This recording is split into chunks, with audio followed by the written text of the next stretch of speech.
Thanks for checking out this question from our daily live Zoom calls. Please like and subscribe to keep learning how we help the largest online community of self-directed retirement investors and entrepreneurs grow and control their retirement funds.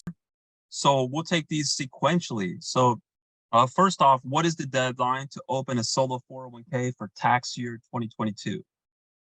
So really the deadline in order to preserve the right to make all types of contributions, employee, employer, voluntary after tax, is the end of the year.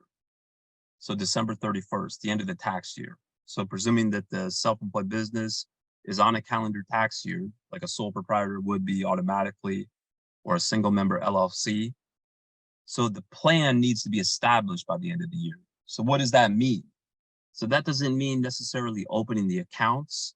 It really just means signing the documents. So again, we prepare the documents with the same day or 24 business hours. All the person would need to do is sign the documents, and that'll preserve the right to be able to make all types of contributions anywhere, anytime up until their business tax return deadline, including any timely filed extension next year. So if they're filing as a sole proprietor, that means they're reporting their income under 1040. Effectively, their business tax return deadline is the 1040 deadline.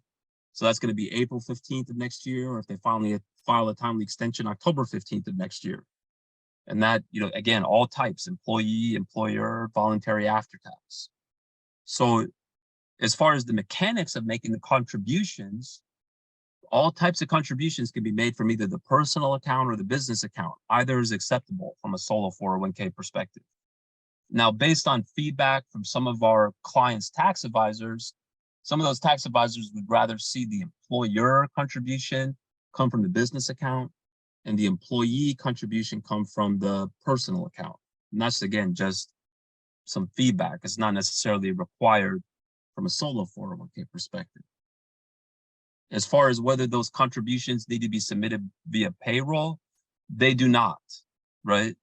Again, if you look at IRS publication 560, which is a landmark guidance for self-employed, I should say for retirement plans for self-employed individuals, it's crystal clear that as long as the plan is established by the end of the year, that'll preserve the right to make all types of contributions anytime up until the business tax return deadline, including any timely filed extension. There's a chart on page 3 that makes that crystal clear. And logically, it also is, understandable, because a lot of self-employed individuals don't know how much they've made until after the end of the year, right? So they need time in order to figure out how much they can contribute, how much they want to contribute.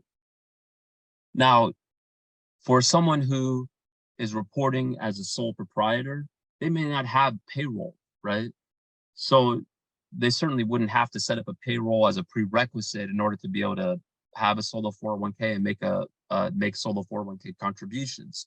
For someone whose self-employed business is taxed as an S corp, their ability to make contributions is based off of the self-employment income reported on their W-2, so their W-2 wages from that S corp. So just because someone has a W-2 from their own business taxed as an S corp doesn't necessarily mean that they have to go through a payroll company like an ADP or what have you. Now, if they do have payroll set up, of course, it would be acceptable to have the employee contribution, paid through payroll, but it doesn't have to be, right? Because again, you go back to IRS publication 560, right? They might have had all their salary paid through payroll. They set up the plan at the end of the year, but they're still able to make those contributions, right? So it can go through payroll, but it doesn't have to be. It can be lump sum, and it can be, again, doesn't have to be even by the end of the year.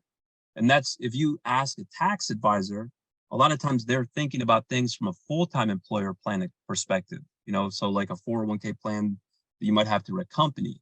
For those types of 401k plans, the rules are different. The employee contribution has to be made by the end of the year.